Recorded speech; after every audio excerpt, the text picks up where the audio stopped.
என்னோடய ஸ்டேட்டஸில் லக் ஒண்டியும் மேக்ஸாக இருக்குது.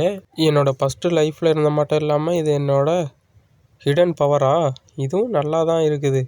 இது என்னென்ன பண்ணுதுன்னு கொஞ்சம் ட்ரை பண்ணி பார்க்கணும். இதை என்னால் நம்பவே முடியலையே, எனக்கு இப்படிப்பட்ட பவரா? நான் அன்றாக இருந்தப்போ நான் 70 வருஷத்துக்கு துரதிர்ஷ்டவாதியாக இருந்துட்டேன். ஆனால் இப்போ எனக்கு லக் அடிச்சிருக்கு, அதுவும் ஃபுல் மேக்ஸில் அடிச்சிருக்கு. ஆனால் அப்போ வாழ்ந்த வாழ்க்கை தான் எனக்கு இப்போ லக்கு கொடுத்துருக்குன்னு என்னால் நம்ப முடியலை. சரி, நான் போயிட்டு இப்போ ஃபஸ்ட்டு ஃப்ளோரில் ஸ்லைமை வேட்டையாட போகிறேன். இதுதான் டோக்கியோ டஞ்சன் ஃபஸ்ட்டு ஃப்ளோரு. ஐயாப்பா, திருப்பியும் பிறந்து வந்ததும் நிம்மதியாக தான் இருக்குது. ஓ, எல்லோரும் இங்கே தான் இருக்காங்களா? நான் ஃபஸ்ட்டு அண்டராக மாறினப்போ ஸ்லைமை தான் வேட்டையாடினேன். என்னோடய செகண்ட் லைஃப்பில் ஸ்லைம்லேருந்தே ஆரம்பிக்கிறேன். என்னது இது? எங்கேயோ பார்த்த மாதிரி தெரியுதே. அது ஒரு ஸ்லைம் தானே? இந்த ஸ்லைம் ரொம்ப மூமெண்ட் ஸ்பீடு கொடுக்கும். இந்த ஸ்லைமை தான் நான் வேட்டையாட முடியாமல் இருந்தேன். அது ஒரு சில்வர் ஸ்லைம். அதை வேட்டையாடினா நம்மளோட எக்ஸ்பீரியன்ஸ் பாயிண்ட்டும் அதிகரிக்கும். என்னோடய செகண்ட் லைஃப்பில் ஃபஸ்ட்டு வேட்டையாட போகிறது இந்த ஸ்லைமாக தான் இருக்கும்.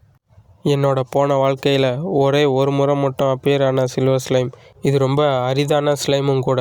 அந்த ஸ்லைமை அப்போ என்னால் வேட்டையாட முடியலை. நம்ம நினச்சி பார்க்க முடியாத அளவுக்கு அதுக்கு மூமெண்ட் ஸ்பீட் இருக்கும். அதுதான் அதில் வேட்டையாட முடியாத ஒரே காரணம் எனக்கு. இதை போட்டு தள்ளினா நிறைய எக்ஸ்பீரியன்ஸ் பாயிண்ட் கிடைக்கும். ஆனால் இதை போட்டு தள்ளுறது தான் கஷ்டம். இது சீக்கிரமாக தப்பிச்சு போயிடும். அதோட மூமெண்ட் ஸ்பீடும் அதிகமாக இருக்கும். எப்படியாச்சும் இதை வேட்டையாடணும். பொறுமையாக ஒவ்வொரு அடியும் எடுத்துக்கணும். இன்னும் ஒரு அடி எடுத்து வச்சா போதும், என்னோடய அட்டாக் கரெக்டாக அந்த ஸ்லைம் மேலே பட்டுரும். அதுதான் அட்டாக் பண்ண வேண்டியதுதான். அட்டாச்சரிக்கை, எவன்டா அதை அட்டாக் பண்ணது? எந்த பைத்தியக்காரன்டா அட்டாக் பண்ணது? I am sorry miss it. இல்லையே, என் கையில் நீ கிடச்சினா உன்னை போட்டு தள்ளிடுவேன்டா. அட முட்டா பையில, கொஞ்சம் விட்டுந்தானே அந்த ஸ்லைமை நேரம் அட்டாக் பண்ணியிருப்பேன்டா. என்னாச்சு? இன்னும் ஓடாமல் அப்படியே நிற்கிது இந்த ஸ்லைம் மேலே அட்டாக் பட்டுடுச்சா? அட்டாக் பட்டா ஒண்டியும் தான் அதை அட்டாக் பண்ண ஆரம்பிக்கும். அப்போனா அட்டாக் அது மேலே பட்டுடுச்சா? எப்படியாச்சும் இந்த ஸ்லைமை நான் இப்போ கொன்னே ஆகணும். எனக்கு கிடைச்ச நல்ல வாய்ப்பு. எப்படியாச்சும் அதை கோர் ஒன்றையும் ட்ரெஸ் ஆகி பண்ணிட்டா போதும். என்னோடய அட்டாக் கரெக்டாக விழுந்திருக்கு. ஓகே, இன்னும் கொஞ்சம்தான் அதோட கோரை ட்ரெஸ் ஆகி பண்ணி முடிச்சிடுவேன். இன்னும் கொஞ்சம்தான். ஒரு வழியாக எப்படியோ அந்த ஸ்லைமோட கோரை ட்ரெஸ் ஆகி பண்ணியாச்சு. நீங்கள் லெவலாக பாருங்க. ஒரு ஸ்லைமை கொண்டதுக்கே 4 லெவல் ஏறிட்டேனா? பரவாயில்லையே. ஆனால் இந்த ஒரு ஸ்லைமை கொள்றதுக்குள்ளே நான் பட்ட பாடு இருக்கே. என்னோடய ஒரு அட்டாக்கில் இந்த ஸ்லைம் செத்து போயிடும்னு என்னால் நம்பவே முடியலை. அதுவும் ஒரு ஹிட்டில் ஒரு அட்டாக்கில் செத்துருச்சு. இது உண்மையா? இது நான் தான் செஞ்சேனா? என்னாலேயே நம்ப முடியலையே. போன வாழ்க்கையில் இந்த ஸ்லைமுக்கிட்ட தருமடி வாங்கினேன். இந்த வாழ்க்கையில் ஒரே ஹிட்டில் கொண்டிருக்கேன். இது ரொம்ப இம்ப்ரூவ்மெண்ட்டு தான். ஆனால் இந்த சில்வர் ஸ்லைமை கொண்டதுக்கே என்னோடய வெப்பன் உடஞ்சி போச்சு. நான் போயிட்டு அடுத்து இன்னொரு வெப்பன் வேறு வாங்கணுமா? என்னது இது? எதோ ஒளி தெரியுதே. நோவே, என்னால் நம்பவே முடியல. இது கனவாக இல்லாமல் உண்மையாக இருக்கணும். அது ஒரு எஸ்ராங் ஐட்டம். கடவுளே, ரொம்ப நன்றி. எனக்கு இப்படிப்பட்ட ஒரு லக்கை கொடுத்ததுக்கு ரொம்ப நன்றி கடவுளே, ரொம்ப நன்றி. அதோட அது ஒரு ஸ்வாடு. எனக்கு இப்போ தான் ஸ்வாட் ஆகணும்னு ஆசைப்பட்டுக்கிட்டு இருந்தேன். அதுக்குள்ளேயே ஒரு ஸ்வாடு கிடச்சிருச்சா? இதுதான் என்னோடய தொடக்கம். இனிமேல் என்னோடய ஆட்டத்தை பார்ப்பீங்க. என்னோடய லக்கு இப்படி இருக்குமா? அதுவும் எஸ்ராங் ஐட்டம்லாம் கிடைக்கிது. என்னோடய 2வது வாழ்க்கை எனக்கு ரொம்ப நல்லா போகுது. இதே மட்டும் எல்லாம் நல்லா நடந்தால் நல்லாயிருக்கும். இது சில்வர் ஸ்லைம்லேருந்து கிடச்ச ஒரு ஸ்வாடு. இந்த ஸ்வாடு அட்டாக் பவர் அதிகமாக இருக்குது. அது ஒன்றும் இல்லை, சில்வர் ஸ்லைம் தப்பிக்க பயன்படுத்துது. அதே 30% அட்டாக் என்னால் தப்பிக்க முடியும். அவ்வளோதான், வெப்பன் கிடச்சிருச்சு. இனிமேல் போயிட்டு நம்ம ஆட்டத்தை ஆரம்பிக்கலாமா? மான்ஸ்டர் தேட ஆரம்பிக்க வேண்டியது தான். நம்மளுக்கு இன்றைக்கி ஜாக்பாட்டு தான். 4 சில்வர் ஸ்லைம் நம்மக்கிட்ட மாட்டியிருக்கே. Oh my luck. என்னோடய லக்குக்கு தான் நான் நன்றி சொல்லணும். அதுவும் 4 சில்வர் ஸ்லைமை பார்ப்பேன்னு நான் நினச்சி கூட பார்க்கல. ஏன்னா எடுத்தோடனே அட்டாக் பண்ண ஆரம்பிச்சிருச்சு. இந்த ஸ்வாடை இப்போ தான் சோதிச்சு பார்க்கணும். அதுவும் எஸ்ராங் ஸ்வாடு வேறு. எல்லா ஸ்லைமையும் சமாளிக்கிறது எனக்கு கொஞ்சம் கஷ்டமாக தான் இருக்கும். எப்படியாச்சும் ஒவ்வொரு ஸ்லைமாக போட்டு தள்ளியாகணும். இந்த ஸ்வாடோட அட்டாக் பவரையும் நம்ம இப்போ சோதிச்சு பார்த்துடலாம். இப்போ தான் முறையாக நான் எஸ்ராங் ஐட்டத்தை பயன்படுத்துகிறேன். இதோட பவர் எக்ஸ்ட்ராடினரியாக இருக்குது. என்னோடய ஒரு அட்டாக்லேயே ஒரு ஸ்லைமை கொல்ல முடியுமா? 4 ஸ்லைமையும் என்னால் சீக்கிரமாக கொல்ல முடியும். நண்பர்களே, நம்ம இந்த சீனை தான் ஃபஸ்ட்டு எபிசோடில் பார்த்துருப்போம். நம்ம ஹீரோ 4 சில்வர் ஸ்லைமோட சண்டை போட்டது அந்த சீனு தான் ப்ரோ இது. என்னால் இதை நம்பவே முடியல. நான் ஒரு ஆள் அந்த 4 ஸ்லைமும் ஒண்டியாக நின்று தோக்கடிச்சிட்டேண்ணா.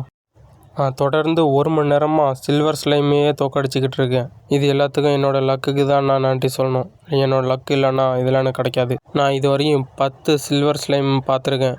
நான் பார்த்தது பூரா வெறும் சில்வர் ஸ்லைம் ஒண்டியும் தான். சில்வர் ஸ்லைமையும் நான் ஒரு ஆளாக தனியாகவே எல்லாத்தையும் தோக்கடிச்சிட்டேன்.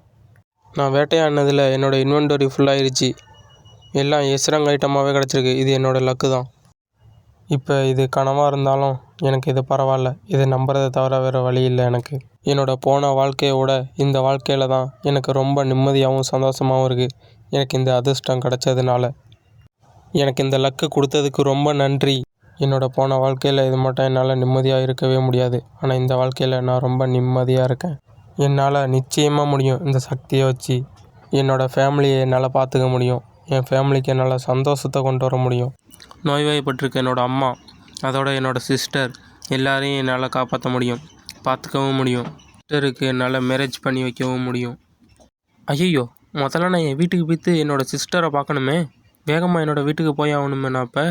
நான் 70 வருஷம் கழித்து என்னோடய வீட்டுக்கு இப்போ திரும்பி போகிறேன். நான் இப்போ என்னோடய வீட்டுக்கு போகணும். நான் ஃபஸ்ட்டு ஃப்ளோர்லேருந்து வெளில போகணும். ஃபஸ்ட்டு போயிட்டு முதல்ல என்னோடய ஃபேமிலியை நான் மீட் பண்ணணும். 70 வருஷம் சும்மா கிடையாது. வேகமாக போகணும். ஒரு வழியாக என்னோடய வீட்டுக்கு வந்துட்டேன். இங்கே தான் நான் இருந்தேன். என் சிஸ்டர், நானும், எங்கள் அம்மா எல்லோரும் செகண்ட் ஃப்ளோரில் தான் தங்கியிருந்தோம் நாங்கள். என்னோடய போன வாழ்க்கையில் நான் ஒரு பிச்சைக்காரன் மாதிரி வீடே இல்லாமல் தெரிஞ்சுக்கிட்டு இருந்தேன். அதனால தான் நான் மறந்துட்டேன். ஓ எஸ், இதான் இந்த ரூம் நம்பர் தான். கதவை ஓப்பன் பண்ணலாமா வேண்டாமா? காம் டவுன் ஆகு. நான் ரொம்ப நர்வஸாக இருக்கேன். என் வீட்டுக்கு வந்ததுனால என்னால் இதை முடியும். ஆல்ரைட், கதவை தட்ட வேண்டியது தான். நான் தான் கதவை தட்டவே இல்லையே. யார் திறக்கிறது? ஹே, வெல்கம் பேக் பிக் பிரதர். ஒரு வழியாக 100 அசோசியேஷன் போயிட்டு திரும்பி வந்துட்டியா? சிஸ்டர், மை லிட்டில் சிஸ்டர், நீந்தானே இது? ஏ பிக் பிரதர், என்னாச்சு திடீர்னு இவ்வளோ பாசமலையை கொட்டுற? எதுவும் கேமராவில் ஒளிச்சு வச்சுட்டு திருட்டுத்தனமாக வீடியோ எடுக்கிறியா? எதுவும் ப்ராங்க் வீடியோ பண்ணுறியா? சரி, என்னை விடுங்க பிரதர். கடந்த காலத்தில் என்னோடய சிஸ்டருக்கு நான் எதுவுமே பண்ணலை. இப்போ என்னோடய சிஸ்டரை யாரும் எதுவும் பண்ண முடியாது நான் இருக்க வரைக்கும். இந்த சந்தோஷமான முகத்தை பார்த்து எனக்கு 70 வருஷம் ஆச்சு. உன்னோட மூஞ்சில் சந்தோஷத்தை கொண்டு வருவேன் கண்டிப்பாக மை சிஸ்டர். இதோட எபிசோடு முடியுது நண்பர்களே. நெக்ஸ்ட் எபிசோடுக்கு வெயிட் பண்ணுங்கள். see you, bye.